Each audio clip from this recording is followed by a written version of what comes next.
আজকে আনুমানিক রাত্র ৮টার দিকে এটা আমরা গোপন সূত্রে খবর পাই যে একটা বাইক এবং একটা ব্যাটারি চালিত অটো দুজনে নাকি তারা একসাথেই ড্রাগসের সঙ্গে জড়িত, তারা ড্রাগস নিয়ে আসতে পারে। তখন আমাদের একজন অফিসারকে আমি অ্যান্ড্রুস করি, অফিসার যথারীতি ওই জায়গাতে যায়, সমতল হদ্রাতে গিয়ে সেটা অ্যান্ড্রুস। এরপরে কিছুক্ষণের মধ্যেই প্রথম বাইকটা আসে, বাইকটাকে আটক করে তার কিছুক্ষণের মধ্যেই অটোটা আসে।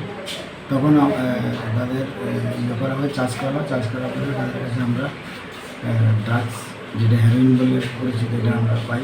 আনুমানিক এটার ওজন 9 গ্রাম, 9.42 গ্রাম।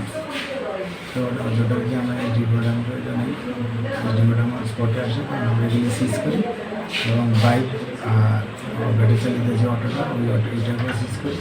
তবে আমরা থানাতে নিয়ে আসি। এখন তাদের বিরুদ্ধে আমরা একটা মামলা আপনাদের ব্যাটারি চালিত অটোর যে নাম্বারটা কি ব্যাটারি চালিত নাম্বারটা হচ্ছে TR03D3656 আর বাইক আর বাইকটা হচ্ছে TR03N6986। কি বাইক আটক করা হয়েছে? এর ভিতরে ব্যাটারি চালিত অটোর যে মালিক সে হচ্ছে আর্জুন আলী, তার বাড়ি সমতল হদ্রা। সে কি চালক না মালিক? সে চালক, সে অটোটা অন্য। আর যেটা বাইকের মালিক যে সে হচ্ছে আলমগীর হোসেন, তার বাড়ি পূর্ব বালাডাঙ্গা। কোয়ান্টিটি 9.42 গ্রাম।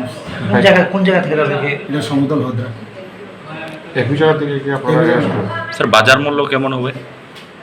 বাজার মূল্য অ্যাকচুয়ালি আমার আনুমানিক, তো আমি এখন বলতে পারছি যে এটা পরবর্তী সময় ইন্টারভিউশনে। মামলা কি নিয়েছেন এখন পর্যন্ত? না, মামলা নিচ্ছি, এখনই নিয়ে নেবো একটা মামলা। যাদেরকে আজকে আটক করেছেন তাদের বিরুদ্ধে অতীতে কোনো হিস্ট্রি ছিল এই ধরনের ড্রাগসের? না, অ্যাকচুয়ালি আর্জুন আলী নামে যে ছেলেটা, ও পুরানো ব্যবসার সঙ্গে জড়িত আছে, এটুকু জানা গেছে।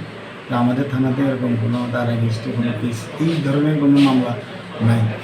পরবর্তী সময় যদি আমরা রেজিস্টার ইয়ে করে যদি পাই, দেখা যাবে।